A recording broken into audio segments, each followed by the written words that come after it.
हिंगोली 12 ज्योतिर्लिंगांपैकी एक पवित्र औंढा नागनाथ, 3.5 शक्तिपीठांपैकी एक माहूरगडाच्या रेणुका देवीचं मंदिर,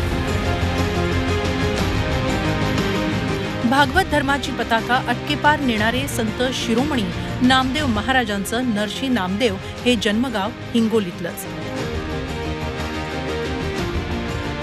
निजामाची जुलमी राजवट मराठवाड्यातून हद्दपार करण्यासाठी निधड्या छातीवर गोळ्या झेलून प्राणांची आहुती देणाऱ्या शहीद बहिर्जी शिंदेंचा हा जिल्हा. हळदीसाठी हिंगोली फेमस आहे. 1 मे 1999 रोजी परभणीचं विभाजन करून हिंगोली या जिल्ह्याची निर्मिती करण्यात आली. मात्र त्यामुळे समस्या काही सुटल्या नाहीत. मागासलेला जिल्हा ही ओळख हिंगोलीला पुसता आलेली नाही. दर्जेदार शिक्षण आणि आरोग्य सुविधांचा अभाव आहे. बेरोजगारी, स्थलांतर, दुष्काळ, शेतकऱ्यांच्या वाढत्या आत्महत्या अशा एक ना अनेक समस्या. हिंगोलीला स्वतंत्र जिल्हा मध्यवर्ती बँकही नाही. परभणी जिल्हा मध्यवर्ती बँकेतूनच कारभार पाहिला जातो. माहूरगड, औंढा नागनाथ, नरशी नामदेवच्या विकासाची आश्वासनं दिली गेली, मात्र ती पाळण्यात आली नाहीत.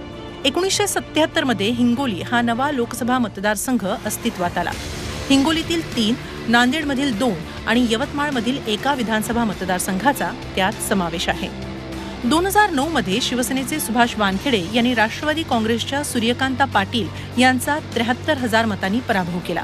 2014 मध्ये देशात मोदीलाट असतानाही काँग्रेसचे राजीव सातव खासदार झाले. त्यांनी शिवसेनेच्या वानखेडेंना केवळ 1,500 मतांनी हरवलं.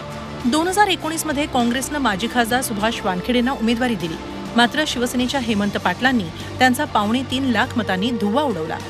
विधानसभेचा विचार केला तर सध्या भाजपचे 3, काँग्रेस, राष्ट्रवादी आणि शिवसेनेचा प्रत्येकी 1 आमदार आहे. शिवसेनेत फूट पडली तेव्हा खासदार हेमंत पाटील शिवसेना शिंदे गटात गेले. मुख्यमंत्री एकनाथ शिंदेंनी हिंगोलीतून विद्यमान खासदार हेमंत पाटलांना उमेदवारी जाहीरही केली, मात्र भाजपनं त्यांच्या नावाला कडाडून विरोध केला. भाजपच्या दबावामुळे मुख्यमंत्र्यांना जाहीर केलेला उमेदवार बदलावा लागला. हेमंत पाटलांची उमेदवारी कापून बाबूराव पाटील कोहळीकर यांना मैदानात उतरवण्यात आलं. तर दुसरीकडे शिवसेना ठाकरे गटानं हदगावचे माजी आमदार नागेश पाटील आष्टीकर यांना उमेदवारी दिली आहे. एका सर्वसाधारण शेतकरी कुटुंबातील मुलांना ही लोकसभेची उमेदवारी असं दुसऱ्या कुठल्याच पक्षात घडत नाही.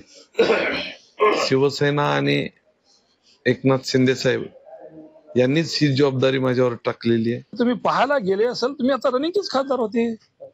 काय दैना आहे किंवा यांना तिकीट जाहीर करून जर वापस घेत असतील तर काय दैना आहे तुम्हाला माहित आहे. आज हे सगळं सत्ताधारीचे असले तरी 2 मागं पोलिसच्या गाड्या, पुढे गाडी असं ठेवून फिरणारे माणसं हे काय ग्राउंडवर आहेत का? कोहळीकर आणि आष्टीकर या दोघा शिवसैनिकांना 3ऱ्या शिवसैनिकांना आव्हान दिलंय. बीडी चव्हाण हे ठाकरे गटाचे माजी शिवसैनिक आता वंचित बहुजन आघाडीकडून लोकसभेला उभे आहेत. त्यात भाजपचे माजी जिल्हाध्यक्ष ॲडव्होकेट शिवाजी जाधव यांनी बंडखोरी करून अपक्ष उमेदवारी अर्ज भरल्यानं सत्ताधारी महायुतीची डोकेदुखी वाढली आहे. भाजपच्या दबावामुळे विद्यमान खासदाराचा पत्ता कट करण्याची नामुष्की शिवसेना शिंदे गटावर आली. एवढं करूनही भाजपच्या बंडखोराचं आव्हान या मतदारसंघात कायम आहे. त्यामुळेच हिंगोलीची निवडणूक आता अधिकच रंगतदार झाली आहे. व्हिडिओ जर्नलिस्ट गणेशसह गजानन देशमुख, झी मीडिया, हिंगोली.